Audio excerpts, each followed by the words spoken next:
So real quick before I begin, I have two things to say. For one, I have a PNG tuber now. Massive thanks to Cometface for drawing my little creature for me. I will link their socials in the description for you to check out. Also, huge thanks to Goobrey for editing this. They're awesome and a much better editor than I am.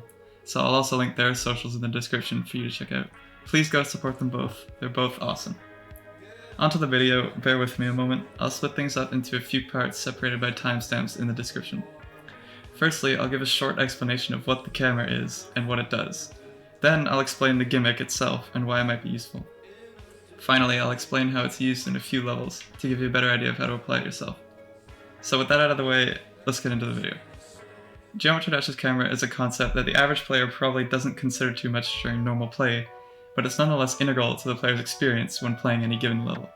The camera defines the total area of a level shown on the player's screen at a given point. Now, considering that Geometry Dash is an autoscroller, this might not seem too important at first, since the camera is locked to the player horizontally. Well, usually.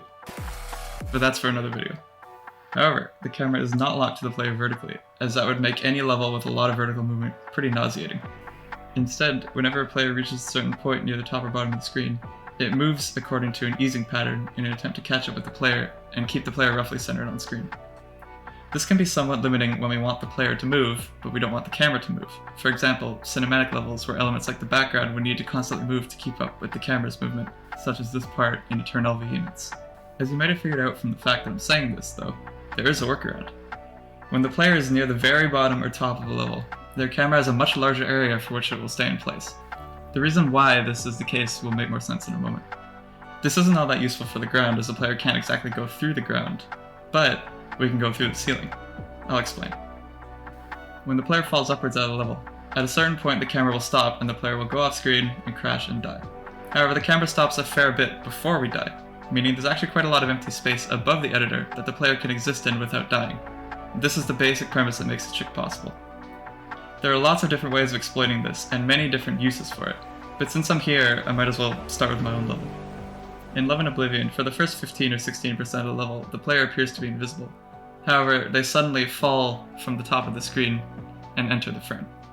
This all happens without the camera moving, and following the release of the level, I had a lot of people ask me how it happened. So, this is how it works. Most of Love and Oblivion takes place in this zone above the editor that I mentioned, where the player's camera is locked in place. So the way I achieve this effect is that right at the beginning of the level, there's a black screen covering the whole camera. The player is teleported up to the very top of the level, lands on a platform which is locked to the player's horizontal movement, and then that platform is moved up enough for the player to be off screen but the camera to be locked in place. The player appears simply not to be there because this all happens before the level fades in, until at around 15% I toggle the platform off and the player falls back into frame. There's an additional use for this mechanic within my level. Later in the level, the player will fall upwards a couple times off screen and then fall back down. This was achieved using a gravity portal that I simply moved up far enough to be off screen.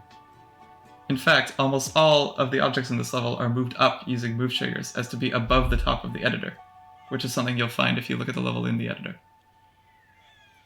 Another excellent example of this gimmick is the level New Light by Cometface. New Light was part of my inspiration for the second half of Love and Oblivion, so what better level to show off this gimmick with? Here, there are multiple points where the player hits an orb and jumps up off screen before falling back down, and the camera will lock in place.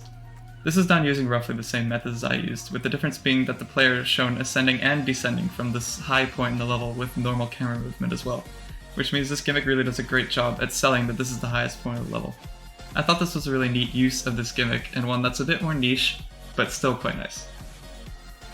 As cool as this gimmick already is, there's actually another way to perform it. This method is a lot more limited in usage, but it's much more popular and much easier to execute, as it's been used for a lot longer. All you need is a dual portal. Because the dual portal locks the camera just like any other non-free roam game mode with ground at the top and the bottom. The camera will lock in place. So by hiding one of the dual icons, using blocks above the player layer, you can effectively create a part that emulates how play would look with one icon while the camera stays in place. Of course, the verticality of this method is quite severely limited, and generally only sees use with cube or robot game modes that usually have free camera. And also, one block of vertical height, when normal sized, or half of a block when mini, must be dedicated to hiding the second icon. To end things off, I really hope this video was helpful. I loved learning how to use this gimmick, and I found it really interesting researching how it's used and some of its effects in other levels.